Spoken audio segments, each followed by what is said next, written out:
Reaction. Circa News investigative reporter Sarah Carter. All right. The first thing I got out of this, I said, you go, Sarah, you go, John, because everything you've been telling our audience for 2 weeks was validated today. Let's start there. Yeah, it's true. I mean, we talked about the fact that the FBI had conducted a traditional investigation into Trump's server that was located outside of Trump Tower, and that they found no evidence of criminality at all in the server, the pings that were reported between his server and the Russian bank.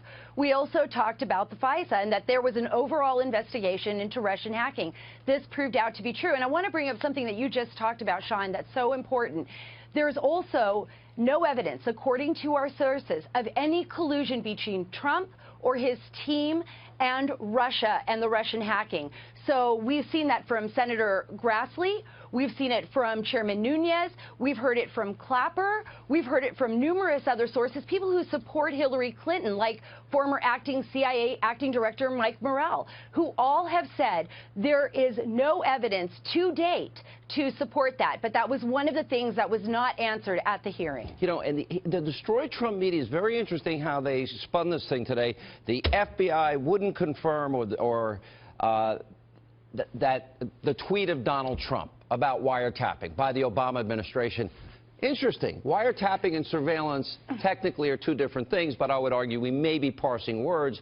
Nobody asked if the Trump server at any point was surveilled, the Trump Tower server was surveilled at any point by any law enforcement, and whether or not James Comey knew it. Wouldn't that be the better question to have asked?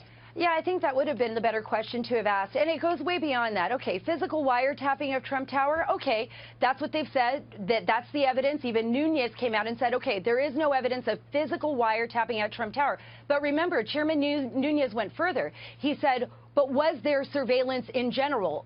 Was Flynn the only one? We know for a fact that people had unmasked Flynn's name in his conversation with the Russian ambassador, and that leaked. Was that the only name? Are there more names out there? How many people saw unredacted transcripts of phone conversations between Trump and his associates and foreign leaders? Because remember what the FISA covers, Sean. Right. It covers the foreign leaders. So anytime President Trump, back then candidate Trump, made a phone call to a foreign leader or spoke to them, was that viewed by others? I mean, that's something that Chairman Nunes and others want to know. What's sad is that the director of the FBI, who doesn't comment on ongoing investigations, well, he commented on an investigation that you've been reporting on for 2 weeks. That, in fact, there were 2 warrants issued. One was FISA, one was non-FISA. And it was not against Trump, but it was into the Russian influencing or attempt to influence of the election. It has nothing to do with Donald Trump. In an ancillary area, when it did, they looked into the Trump server. They found nothing. He didn't say that today. Why? And how important is that for the public to know? Well, he's very limited on what he can say because the DOJ gives him those parameters, right? The Department of Justice says these are the parameters in which you can disclose this information.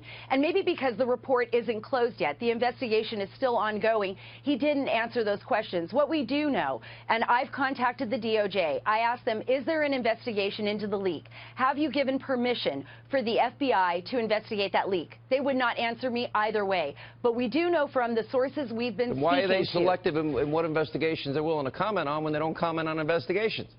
Exactly. I mean, that's a very good point, and they won't answer that. But what we do know is, according to our sources at the FBI and on the Hill, they have not been given that permission yet. Last question. The real story is seeming to move in a political direction.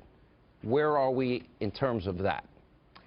Well, we are continuing to investigate that. I mean, I think the biggest question here is, was intelligence politicized? How was it politicized? And when we're looking at the FISA, what are our rights? Is it possible top intelligence people, Trey Gowdy went through the list of people that would have had access to this information, especially after Executive Order 12333 was expanded to 16 other agencies, naming specific names. Now, Trey Gowdy's never lost a case as a prosecutor. I assume he was setting the table for future investigations and questions that would directly relate to who knew what when. Yeah. Of the names that he listed. True or false? He mentioned, true. I mean, he mentioned Susan Rice. He mentioned Ben Rhodes. Yep. He mentioned Director Brennan. I mean, there is a list of people. And there could be a top intelligence leak, and that is the issue, and that's the felony we know that was committed. right? That's correct. That is correct. But whether it's investigated, we just don't know if it's going to go that far. All right, great work, Sarah. We'll continue. We've been way ahead of the curve. We've been telling people for 2 weeks. They're not listening yet.